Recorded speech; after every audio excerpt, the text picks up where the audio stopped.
आइए बच्चों, हम स्टार्ट करते हैं क्वेश्चन नंबर 4। देखिए क्या कह रहा है क्वेश्चन कि आकृति 6.19 में, यानी कि आकृति पहले से दी हुई है, DE पैरेलल है AC की। यानी ये जो DE है वह किसके पैरेलल है बेटा? AC के पैरेलल है। ठीक है, यानी कि यह जो रेखा इस रेखा की क्या है बेटा? पैरेलल है। उसके बाद आपका कह रहा है कि जो DF है, ये जो DF है बेटा, ये किसके पैरेलल है? आपके A और E के पैरेलल है। ठीक है, इनके पैरेलल है। ठीक बेटा, अब आगे फिर क्या कह रहा क्वेश्चन कि सिद्ध कीजिए कि जो BF है, यानी ये जो BF है वह अपान किसके हो? FE के, इक्वल टू BE जो हो वह हो आपके बेटा किसके? EC के। बहुत सिंपल है एकदम, 2 लाइन का इसका आंसर है। सबसे पहले आप क्या लोगे? त्रिभुज ABC में। ठीक है, तो लिखेंगे हम त्रिभुज ABC में। ठीक है बेटा, क्या लिखेंगे? त्रिभुज ABC में। अच्छा, ABC में क्या गिवन है ये देखो, पूरा का पूरा है ना बेटा, तो हम इसको लिख सकते हैं DE। क्या बेटा? DE पैरेलल है किसके बेटा? AC के। हम बड़ा वाला त्रिभुज लिए हैं पहले, देखिए बड़ा वाला त्रिभुज ABC में जो आपका DE है वह किसके पैरेलल है बेटा? AC के, है ना। तो अब हम बताइए, लिख सकते हैं इसलिए BD upon AD is equal to BE upon क्या बेटा? EC। ठीक है, E और C। यानी कि देखिए, जब यह रेखा इस रेखा के, ठीक है, इस रेखा के क्या है बेटा? पैरेलल है, यानी कि जो DE है वह पैरेलल AC के है। तो ये बताइए कि ये जो आपका BD अपान क्या बेटा? AD हो सकता है, इक्वल टू BE अपान क्या हो सकता है बेटा? EC हो सकता है। ठीक है ना, किससे? BPT से। BPT से हम इसको क्या बना लें? समीकरण नंबर 1 बना लें। ठीक है, अब हम क्या करेंगे? कौन सा त्रिभुज लेंगे?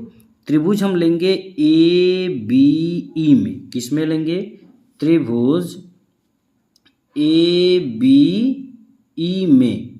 अब त्रिभुज ABE में क्या बनेगा ये देखिए, इसमें क्या मिल रहा है? त्रिभुज ABE में मिल रहा है कि DF पैरेलल है किसके? AE के। तो हम लिख सकते हैं DF समांतर है किसके बेटा? A और E के। ठीक है, तो अब बताइए, इधर देखिए आपका क्या है बेटा? DF किसके पैरेलल है? AE के। तो ये बताइए, ये मिल सकता है ना? BD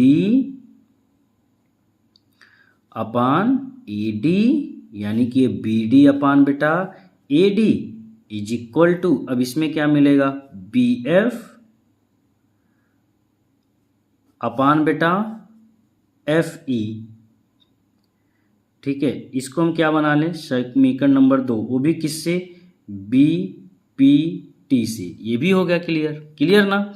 अच्छा, जब ये हो गया, अब देखिए BD upon AD, BD upon AD समीकरण 1 और 2 में जो आपका बायां पक्ष यानी कि लेफ्ट साइड है, इक्वल है। इक्वल है ना, तो हम इसको लिख सकते हैं ना, कंपेयरिंग कर सकते हैं ना समीकरण 1 और 2 से। क्या लिखेंगे? समीकरण 1 और किससे बेटा?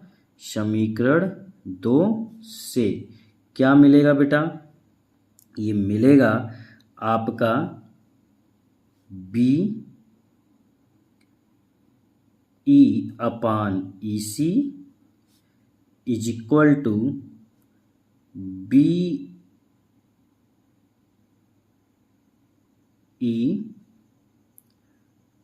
अपान क्या बेटा? EC। ये तो हो गया था। हाँ, तो होगा बेटा FE।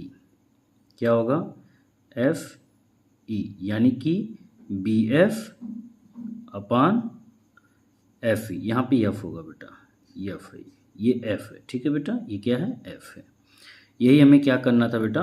प्रूव करना था। आई होप ये आपको अच्छे से समझ में आ गया होगा। क्लियर? हमने देखिए कुछ नहीं, बहुत सिंपल है। समीकरण 1 और 2 में आपने देखा होगा, समीकरण 1 और समीकरण 2 में जो आपका बायां पक्ष यानी कि लेफ्ट साइड है इक्वल है, इसलिए जब लेफ्ट साइड इक्वल है तो हम कंपेयरिंग करके इसके राइट साइड को भी क्या कर सकते हैं, इक्वल कर सकते हैं। ठीक है बेटा, तो इसलिए ये हमारा क्या हो गया बेटा, प्रूव्ड हो गया। आई होप ये आपको अच्छे से समझ में आ गया होगा। Thank you.